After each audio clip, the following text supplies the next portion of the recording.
Zig-rigging, I think, is the most exciting way of fishing.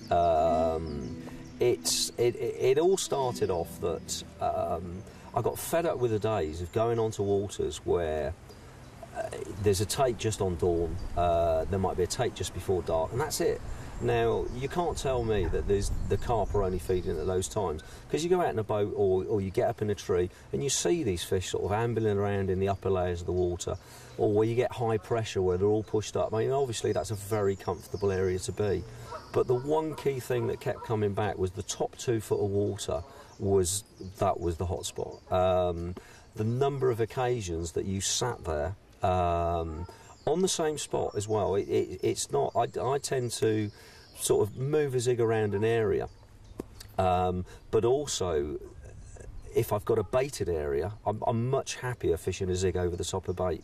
So once I've found a spot and I've baited it up, I'll normally stick one straight up on a zig before I start spodding, so I'm actually spodding over the top of the zig. The number of times that goes off, literally within the after the first spod come in, you're halfway back in with a spod and it's gone.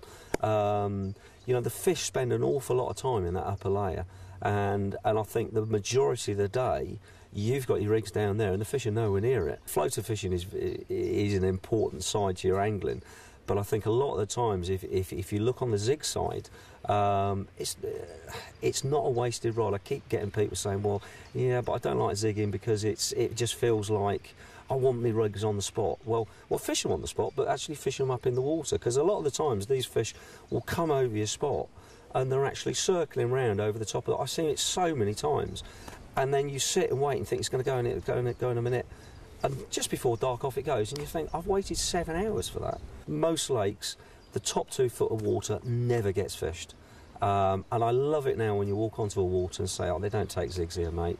I mean, the first, that's normally when 2 zigs go out and the third one on the bottom. Okay, I'm just bringing the zig back in at the moment. I've had it over there on the far bank. I think what I'm going to do is just drop it, the centre section through the lake's about 12 foot deep, so we've got a 10 foot zig on it just to get that 2 foot of the top 2 foot of the water. So there you go, 10 foot zig, little bright pop-up. And lead size, I don't think it really matters on your lead size. I mean, a lot of people say use the lightest lead you possibly can. I've never really found that. I tend to use very strong indicators so that the line's really under tension. And on a single beep on a zig, I'll strike it, or not strike it, but pick the rod up and lean into it. Okay, so we're just about ready to recast this zig. Now, obviously, if you've got background like this, which is just wood chippings, you can lie your rig on there, it's not going to snag anything, and it's going to go out there quite easily, so that's not a problem. But if you've got background like this, where you've got bits of brambles and stinging nettles and all sorts of things, if you lay your rig on there, obviously it's going to catch on that on the cast out, which is no good. So what we do in that situation is literally just take a bucket lid, place a bucket lid behind you, and then just pop the rig on top, and that's it. And then just get in your normal position, extend your arms, and then smoothly just casting through and just stopping it on the clip so that the whole lot's going to sink down really nicely, throwing the rig away from the lead, and you're perfectly presented. So just set that indicator on there, so that's pulling back on there all the time. The first beep on it, we can pick it up and we know there's a fish on there. Mark Hutchinson is known throughout the carp fishing world as the king of long-range casting. Mark can launch a bag well in excess of 200 yards, quite some distance. But the technique he uses is one that he's developed over a number of years. Here he talks through both his tackle and his casting technique. Just don't expect to see these casts land as they head for the horizon. But even for Mark, it's not all about distance, it's about perfecting the technique, so he can apply it in every fishing situation.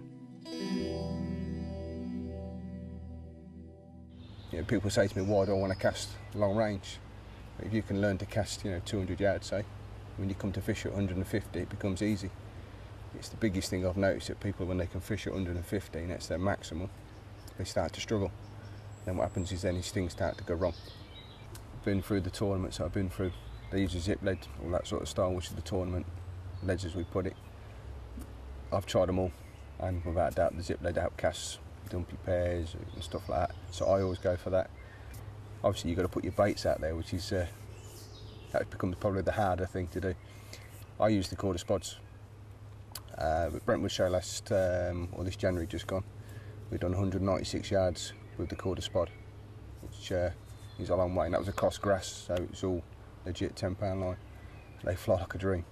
Use your braid, especially when you're spodding. Our fingers get wet, make sure you've got leather finger stop. This is an MCF finger stop, so anyone's overused the MCF ones. That's had about 10 casts a day, and you can even see now even on that, but that's, you know, got a bit of a scuff mark on it.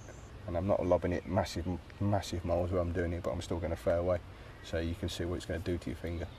If 200s, high SIVs and stuff like that, definitely 50mm ringing, because they're designed for long range fishing, and I've gone out and cast across the field with 40mm ringing and 50mm ringing, and I've proved it at the tournament, casting a 50mm ring outcasts a 40. My technique is slightly different to what I call a basic overhead chuck, because a basic overhead chuck is a lot of people stand with their feet square to the water to try and get accuracy, and they stand literally with their arms, got with the right arm bent, the left hand out, and they're doing what they call a classic push and pull. The difference with my cast is I put all my weight onto my back leg, I keep my right arm straight because I'm just trying to use it as a pivot point, as far back as I can get it, left hand out straight. I'm looking at 45 degrees, that is the optimum. If you get 45 degrees, if a spod goes up at 45 or lead, it will come down at 45. If you lob it up high, it will come down. It's just like that. If you come too low, it doesn't get the right trajectory. Now, with my cast, there's a little bit more to it as well. What I try and do is try and get as much body weight, because when I first started casting against people, I was only 9 stone and stuff like that. So I'm trying to get as much body weight as I could into it. And to be honest, my dad's always said, I've always done it from day one, is that what I'm doing is I'm coming onto my back leg, and as I go forward, I lift my front foot, and as I'm placing my foot down, because I've got a very slight bent back leg as well, I'm actually pushing my body weight forward. And as I'm coming over, I'm actually pulling in with my left hand as hard as I can into the chest. The quicker I pull this in, the further it'll go, because all you're doing is you're accelerating the tip over as fast as you can. The other thing I do is I have about half the drop on something like the highest 200s, highest if I have half the drop of the rod, whether it's a 12 foot or 13 foot. A lot of people have too short a drop. They're thinking, oh, I'll compress the rod quicker. I guarantee you, with practice, you'll go further. It's really not being scared to hit the rods as well. Most people are scared to hit the rod. If the rod snaps, overhead chuck in, send it back. It's not up for the job.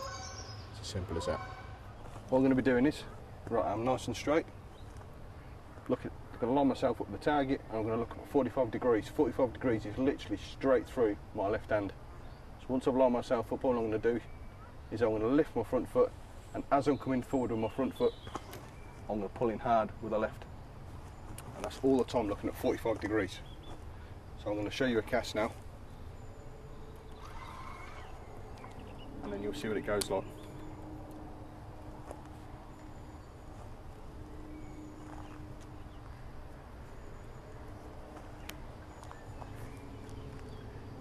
So all the way onto the back foot, bring it all the way back, looking at 45 degrees, lift the foot as I place it,